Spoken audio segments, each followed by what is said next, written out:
नमस्कार। कहानी गोल्ड में आज सुनिए आशा पांडे जी की लिखी कहानी चक्रव्यूह। दोस्तों, आशा पांडे हिंदी की सुपरिचित कवित्री और कथाकार हैं। इतिहास में एमए और पीएचडी करने के बाद भी उनको साहित्य में गहरी रुचि है।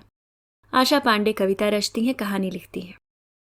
महाराष्ट्र के अमरावती में रहने वाली आशा पांडे की रचनाओं का मलयालम, उड़िया सहित कई भाषाओं में अनुवाद हो चुका है। उनकी कहानी कविताएं रेडियो और विभिन्न पत्र पत्रिकाओं में प्रचारित होती रहती हैं। दोस्तों, आशा पांडे जी को महाराष्ट्र राज्य हिंदी साहित्य अकादमी ने मुंशी प्रेमचंद पुरस्कार से भी सम्मानित किया है। तो आइए सुनते हैं इन्हीं की लिखी एक कहानी चक्रव्यूह।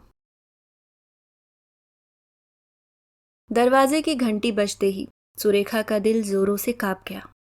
कहीं फिर वही लोग तो नहीं। डरते डरते उसने दरवाजा खोला। सामने पति को देख आश्वस्त हुई। सुरेखा के फक्क पड़े चेहरे को देखकर सिद्धांत समझ गया कि कोई गंभीर बात हुई है। उसने प्रश्न भरी निगाहों से पत्नी की तरफ देखा। सुरेखा ने धीरे से कहा, अंदर तो आइए, सब बताती हूं। सिद्धांत के अंदर आते ही सुरेखा ने दरवाजा बंद कर लिया।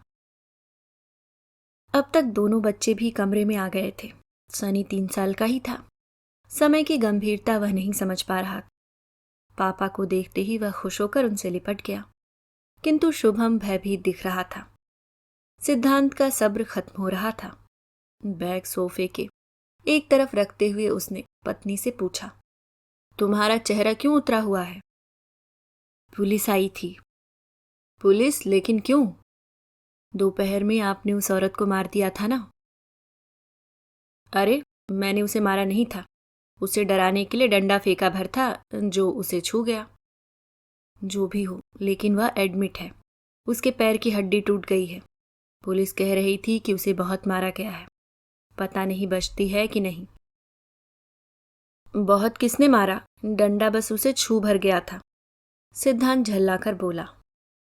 झल्ला क्यों रहे हो? मैं ऐसा नहीं कह रही हूं। पुलिस कह रही थी। शाम को 2 सिपाही आए थे। पूछने लगे, आपके पति घर में है? मेरे नहीं कहने पर उन लोगों ने पूछा, दोपहर में थे? मेरे हाँ कहने पर उन्होंने बताया कि किसी ने दोपहर में कचरा बीनने वाली एक औरत को मारा है। हम लोग उसे अस्पताल ले जाकर भर्ती किए।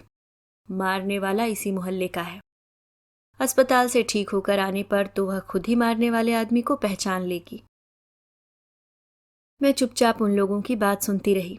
सामने पड़ी सरिया और राड को देखकर एक ने पूछा, ये सामान आपका है ना? मुझे लगा बात को टाल जाऊं, किंतु नहीं टाल सकी और स्वीकार कर लिया कि ये सब सामान मेरा ही है। मेरे पति की लोहे की खिड़की, ग्रिल, दरवाजा आदि की एक दुकान है। उन लोगों को आप पर शक हो गया है। रात 8 बजे फिर आएंगे ऐसा कहकर गए हैं। सुरेखा पति को दोपहर की बात बता ही रही थी कि बाहर किसी मोटरसाइकिल के रुकने की आवाज आई। सुरेखा समझ गई कि वही लोग होंगे। गेट खोलकर देखा तो वही दोनों सिपाही फिर खड़े थे। बरामदे में ही 2-3 कुर्सियां पड़ी थीं।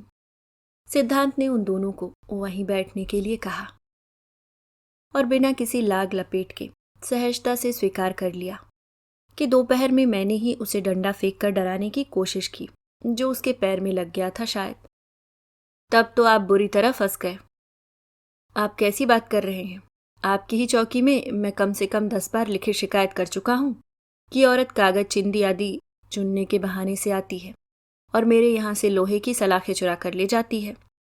अभी 2-3 महीने पहले ही तो मैंने रात भर जागकर एक को ग्रिल चुराते हुए पकड़ा था और आपकी चौकी से ही 2 सिपाही आकर उसे पकड़ कर ले गए थे।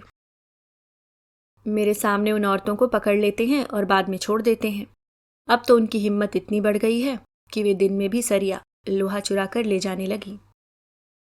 आज दोपहर में वे लोहे का मोटा राड उठाकर ले जाने की कोशिश कर रही थी। मैंने देख लिया।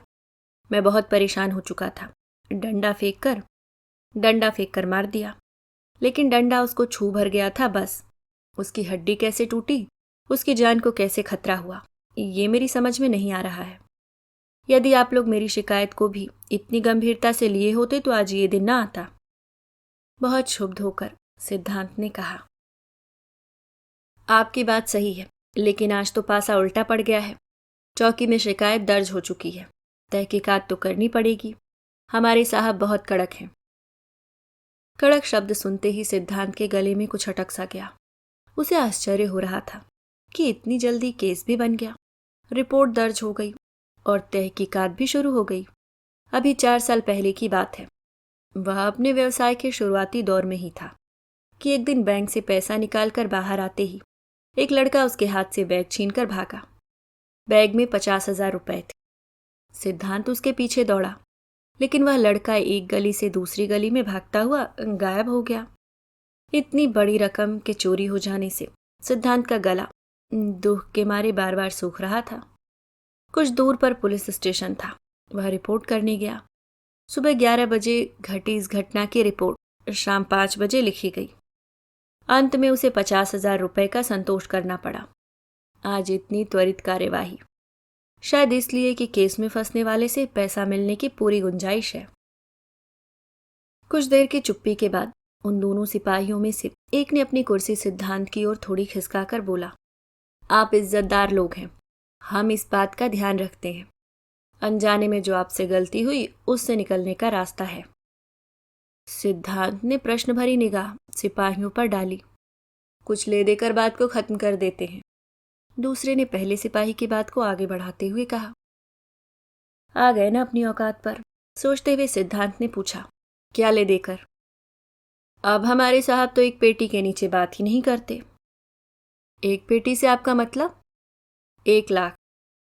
अंदर से चूड़ियों के खनकने की आवाज आई। 1 लाख सुनकर सुरेखा के हाथ पैर कांप गए होंगे। 1 लाख? मैं 1 लाख कहां से लाऊंगा? आप सोचिए, सौदा कम ज्यादा हो सकता है। हम लोग अभी चलते हैं, फिर आएंगे। दोनों सिपाहियों के जाने के बाद सुरेखा बरामदे में आ गई। उसका हलक सूखा जा रहा था। उसने पति की तरफ देखते हुए पूछा, अब क्या होगा? देखता हूं, कुछ ना कुछ तो करना ही पड़ेगा। सिद्धांत को अपने एक दोस्त की याद आई जो पुलिस इंस्पेक्टर का मित्र था। रात का भोजन तैयार था, लेकिन किसी को भोजन करने की इच्छा नहीं थी। सुरेखा ने दोनों बच्चों को कुछ खिला पिलाकर सुला दिया और फिर पति पत्नी चिंतित हो बहुत देर तक बैठे ही रहे। रात के 12 बज रहे थे। फिर से मोटरसाइकिल की आवाज आई। देखा तो वही दोनों सिपाही सामने खड़े थे। बाउंड्री के गेट पर ताला लगा था। सिद्धांत ने उसे खोलना ठीक नहीं समझा। अंदर से ही उसने बात की। सिपाही कह रहे थे, आप हमारे साथ चौकी में चलें। साहब कह रहे हैं कि जब अपराधी मिल गया है तो उसे थाने में ले आओ। अपराधी? सिद्धांत को लगा जैसे उसने हत्या, मारकाट आदि की कोई बहुत बड़ी वारदात की हो। उसने कहा, देखिए, मैं आपको पूरा सहयोग करूंगा, लेकिन अभी मुझे कहीं मत ले चलिए। मैं सुबह निश्चित ही आप लोगों से मिलूंगा। न जाने क्या सोचकर दोनों सिपाही लौट गए। दूसरे दिन सुबह उसने अपने मित्र को फोन किया। मित्र ने पुलिस इंस्पेक्टर से बात की। बहुत बीच बचाव करने के बाद मामला आधी पेटी पर निपट गया। अब तक बना मानसिक दबाव शाम को पैसा देने के बाद समाप्त हुआ। उलझन तो समाप्त हुई, किंतु सिद्धांत के मन में ऐसी व्यवस्था के प्रति गुस्सा भर गया। चोरी कोई करे, सजा किसी को मिले। कितनी मशक्कत करके उसने इतना पैसा बचाया था।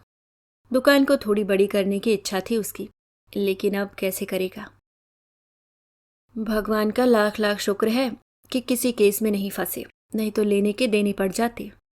सामने चाय का कप रखते हुए बड़ी थकी और बुझी आवाज में सुरेखा ने कहा, क्या लेने के देने पड़ जाते? अभी कुछ कम देना पड़ा है क्या?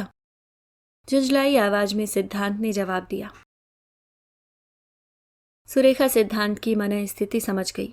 उसके पास पड़ी कुर्सी पर बैठते हुए बोली, आप इतना निराश न हो, सब ठीक हो जाएगा। पुलिस के चक्कर से फुर्सत मिली, बस इसी का शुक्र मनाए। 50,000 तो हाथ की मैल है। भगवान ने चाहा तो फिर मिलेगा, लेकिन कोर्ट कचहरी का चक्कर, पुलिस की जांच पड़ताल, इस सब से तो बच गए। सिद्धांत को लगा सुरेखा ठीक ही कह रही है। महिला को मारने का, चोरी का माल घर में रखने का, न जाने ऐसे कितने जुर्म उसके नाम दर्ज हो सकते थे। न जाने कितनी धाराएं उसे अपने चक्रव्यूह में फांस सकती थीं। इस सब से तो वह बच ही गया। शांत मन से उसने कप उठाया और चाय पीने लगा। अभी आप सुन रहे थे आशा पांडे जी की लिखी कहानी चक्रव्यूह। उम्मीद करती हूँ दोस्तों कहानी आपको पसंद आई होगी। अगर आप चैनल पे नए हैं तो सब्सक्राइब करना ना भूलें। धन्यवाद।